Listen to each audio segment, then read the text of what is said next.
attack and Magnus Carlsen just counterattacked and he would lose, that would just be awful. Okay, so he has put his king's pawn 2 squares forward. So this is already a signal that things are going to perhaps get a little bit aggressive. The game started. There he is. There he is. And he pushes a pawn forward. This is one... It might... OK, it's not heading towards your favourite opening Kaya. It's not heading towards the Sicilian Najdorf, but it is a Sicilian. Will this perhaps get more complicated? I think Nepomniachtchi will want to keep more tension on the board, but maybe this is also a difference between the players' homework. Magnus clearly spent this morning studying that opening that we saw in the last game, and that really helped him. I mean, that pretty much guided him to victory in that last game. Nepomniachtchi, it looks like he's taken a couple of pauses. He's playing slightly quicker now. Maybe he's just trying to freestyle, just trying to get Magnus into a position he hasn't studied before. Different strategy there. We see that Black, after a couple of trades of pawns in the centre of the board, White's knight in the centre there, Black has now castled, which means moving your king across 2 squares, switching it with the Rook. This is something to do to keep your king safe in every game. Very safe, sensible play by Magnus. Nepomniachtchi retreating a bishop there, just dropping a bishop back. The moves are coming thick and fast. Yeah, this actually has never been played by Magnus Carlsen himself before, so definitely new territory for him. Even world champions do that. They use other people to help. Exactly, and it's a lot more fun, to be honest, to play chess with your friends, a bit of banter, and he looks at it and says, I like that, or I don't like that. Trying to push himself to new levels. That's what sets him apart, his game always evolving. And actually, if we bring up the board here, we see that Magnus, he's just played a pawn move, but he is trying to take his opponent's bishop. Black's knight there on the left-hand side. He is trying to capture a bishop with that knight. Normally, this is another thing we tell people not to do, especially when they're first starting out the game. Don't put your knights on the edge of the board, but there has to be a reason if you do, and Black's knight will soon capture a bishop. For someone to be a second, and he needed someone who didn't respect him too much. Respect between these 2 guys. And we have a tweet that agrees with you, David, from Carl Portman, who says, world champions never, ever coast. Fischer, Kasparov, Carlsen all push themselves to their limits to stay ahead of the opposition. I think the position is roughly level. Still chances for both sides. If we bring up the board just to show the last couple of moves, not too much has happened. We saw that White just advanced his queen slightly, 1 square. It's really nice having the queen and bishop on the same line, teaming up together. Maybe something could happen on this diagonal later. White might advance his bishop towards Black's king. In the meantime, Black pushes his bishop along 1 square.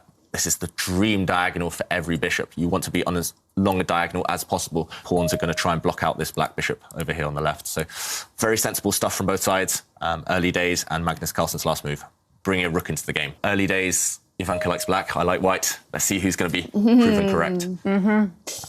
And the White bishop has moved all the way to the right-hand side of the board and is right in the enemy camp. And the reason they played this is to exchange off that very important dark squared bishop that is surrounding the Black king. 2 squares on the first go. He always said pawn to e4, that was the best by test. And it just happened that bishop coordinates really well with the pawn here. Okay, some exciting stuff there, David. Ivanka's getting excited. Yes, I am, because Magnus has, in fact, traded off those bishops, and now it's a queen that we see suspiciously close to the Black king. I always get slightly concerned when there's a queen hovering around a king. It's very brave, though, allowing a queen so near your king. Normally, I don't recommend this for people watching at home, but Magnus Carlsen, he'll think that he has enough defenders. He has this position under control. And there we see White's knight has retreated, so unable to link up with that queen to attack right now. Yeah, he's breaking a little bit of the rule book here, Magnus. So, yeah, we do have but we don't memorise this. That's good to hear. This is all information that we have to hand, so that if we're preparing for someone, you can just pull up that database and you go, that is what I'm going to play, and then you reinforce your short-term memory. It's a bit like an exam. I have a 12-year-old student. She always says, OK, I need to revise my notes. Just before your big game, just before your exam, you just go over on the computer, you just play through things, repeat it, and that's the best way to learn. All right, well, they're playing a lot of moves now. What's happening? That's right. So if we bring up the board just to show what's happened over the last few turns, we left it after Black had advanced a pawn on this left-hand side. He is trying to advance even further to attack this white knight. Therefore, Nepomniachtchi, he said, OK, I'm going to stop you advancing that pawn. He just pushed his pawn, covering this important square. Therefore, Magnus Carlsen said, OK, this bishop, I might as well take it off the board. It's no longer looking at my king now across this diagonal. That bishop was traded for a knight. That's roughly a fair trade. Knight's worth 3 points, bishop's worth 3 points. But then we see black's opening the centre. Magnus Carlsen trying to open things up. Those pawns are doubled. They are potentially weak. They also, it's as if it's just one pawn. They don't, I mean, having two isn't that much better than having one. Yeah. So white long-term is essentially down a pawn. We see Magnus Carlsen, meanwhile, just developing his queen, bringing his queen to a slightly more active square. Advantage against that opening. This is an Sicilian defence. And we see... Oh, and the bar shifts quite a little bit for Magnus there with that move. That's right. So Nepomniachtchi, he puts his knight in the centre of the board. I think that's... Generally, it's quite a logical move. Knights are fantastic in the centre of the board. Jovanka has a name for those knights. Octo Knights. Octo Knight. Although in the last game, my Octo Knight got into trouble. Oh. All right. Well, Octo Knight needs to also pay attention then. Exactly. The coverage with a British accent. And Magnus has taken the warning that David gave him and has pushed his pawn one square up the board in order to stop that knight getting to that very, very dangerous square. And I expect we're going to see one of those rooks get into the game. And you've called it, David. The rook has moved from the right-hand side of the board and it is now challenging the black rook. Bit too comfortable for Magnus so far, especially after winning that last game. Magnus retreating his knight there. He's going to try and attack white's queen soon. Black's king is the only issue in his position. White's queen very near the black king. So if he can evict that queen, if he can kick the white queen away, then black will be very, very happy. No, I don't think anybody's ever battled back from 2 games down against Magnus Carlsen. There we see a pair of rooks being traded. White has captured an enemy rook. That rook is immediately snapped off the board as well. Actually, Nepomniachtchi is trying to trade off all the rooks, and we see the bar slightly edging towards Carlsen's direction. That's because black has the long-term advantages. Black is the one who is, who should be slightly happier with the trades. It's better than being knocked out. Yeah, a loss would just be dreadful. And you can see that Magnus has taken off that knight with the bishop.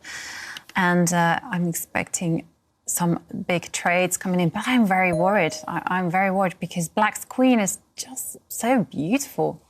That's right. White, the more pieces come off as well, the more kind of useless white's queen looks. White's queen tried to get at the black king, but it just doesn't have any backup. It doesn't have any support trying to attack there. So nice trade by Magnus Carlsen, a bishop for a knight in the centre. Piece is so beautiful. I always imagine these endgames a little bit like Red Riding Hood, like with a basket. I will have a better knight, I will have a better queen. And you know, those little advantages, they actually collectively build up to something actually winning. That's right, and we have seen the last pair of rooks leave the board. So now each side just has a queen, each side just has a knight. We've mentioned before, the knight and the queen, they team up so well together. The knight is the only piece which can move in ways that the queen can't. White, meanwhile, is trying to sneak into the black position with his queen. Black just advances his king. That's a bit risky. Normally, we don't want to advance our king when the opponent has a queen on the board. But Magnus, he knows that knights are a king's best friend. His knight, black's knight, next to his king right now, is a great defender. But it's very slightly in black's favour. That means, yes, with best play, with perfect play, the position should be a draw. But we've mentioned black is the one with the long-term advantages. White is the one on the defensive. So maybe he can hold, but he'll have to be very, very accurate, Nepomniachtchi. I think he's just trying to... And Magnus is doing the same. Do you remember I was talking about those beautiful squares for the knights? Both knights are going to go into their most perfect squares, and there will be octo knights supported by pawns. Well, someone should just print out this board and give it to Jovanka so you can put on the wall this beautiful, beautiful chess game. But it's not just me that's admiring Magnus Carlsen's technique. Definitely. And they are making moves. I mean, we are in the era of maybe the greatest chess player ever.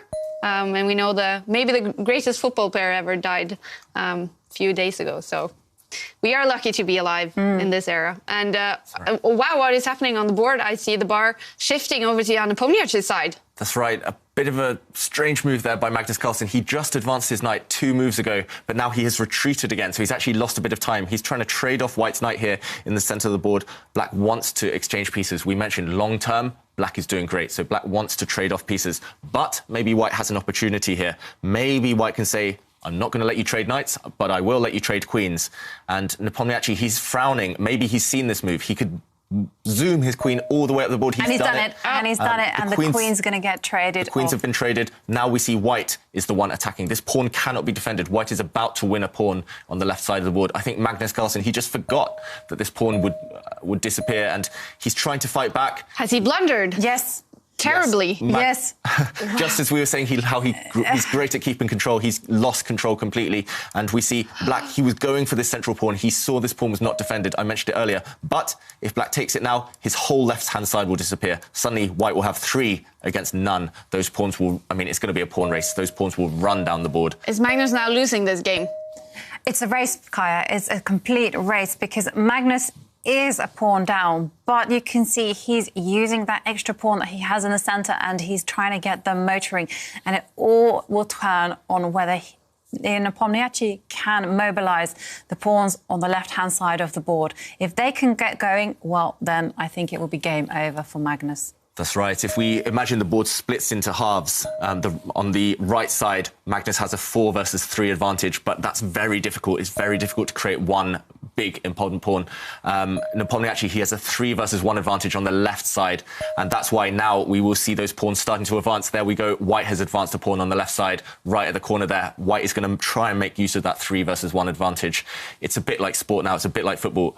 White is outmatched. He's outnumbering black on that left side.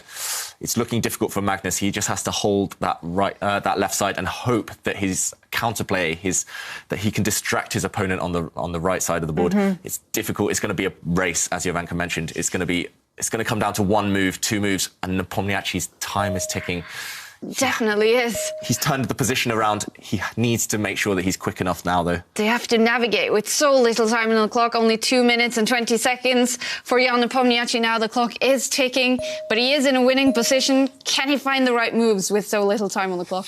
Although White's position is winning, he does have an extra pawn right now. The problem is, if all of the pawns disappear, even if Black's knight disappears, if it ends up with White just having a king and just having a knight, that's not enough material to give checkmate at the end of the game.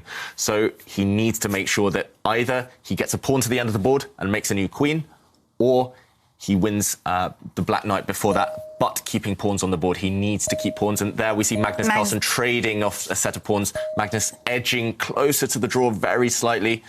White giving a check now with his knight. Black's king had to move quickly and playing good moves. So, OK, Nepomniachtchi moving his knight. The race is on, and I will also mention before we take that move that Wesley So and Hikaru Nakamura have started playing their second game. The first ended in a draw. They are playing their second. We will go to that later. What's happening here, David? Well, it's crazy, isn't it? The white king has come forward to help the knight win that black pawn in the centre.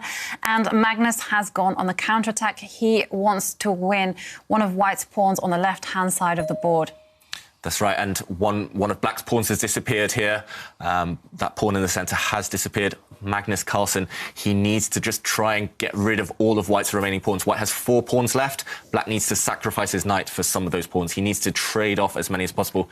If he can get rid of all of those pawns, even at the cost of his knight, it will be a draw, but it's not easy. White still has just enough pawns left to try and win this one. We see the bar as well there. The computer thinks 4.6 advantage. That is a winning advantage for white, but the margin for error is so small. One mistake, and that could drop back down to 0. So for those pawns, that is it. It's going to be a draw. That's right, and we see black has captured one of white's pawns on the left there. I think white is going to capture a pawn as well. Black's last remaining pawn is about to disappear from the board very shortly. It's going to be a case of can black's... OK, not sure about that last move. The computer hates it. Yeah, that's the thing. The one move is the difference between winning and losing. The problem for white now is that black is going to trade his knight. He's going to sacrifice his knight for white's remaining pawn on the right there, the bottom pawn. Oh, look at Jan Nepomniachtchi. He realises he blundered a winning position here. That's right. Oh, no. It just isn't his day. It isn't his day. He could have just taken that pawn last move, but he waited one move. He was just too slow. He didn't want to calculate what would happen if he captured that pawn. And so instead, OK, it is, as you called it, David, the knight has sacrificed itself. And now that king is going to make a beeline for the remaining white pawn. That's right. Okay, and they've agreed a draw. The players have agreed a draw. Black's king, unfortunately for Nepomniachtchi, Black's king is just going to come up and gobble that pawn now on the left side. Once that pawn disappears, White only has a knight left. That's not enough material left to checkmate.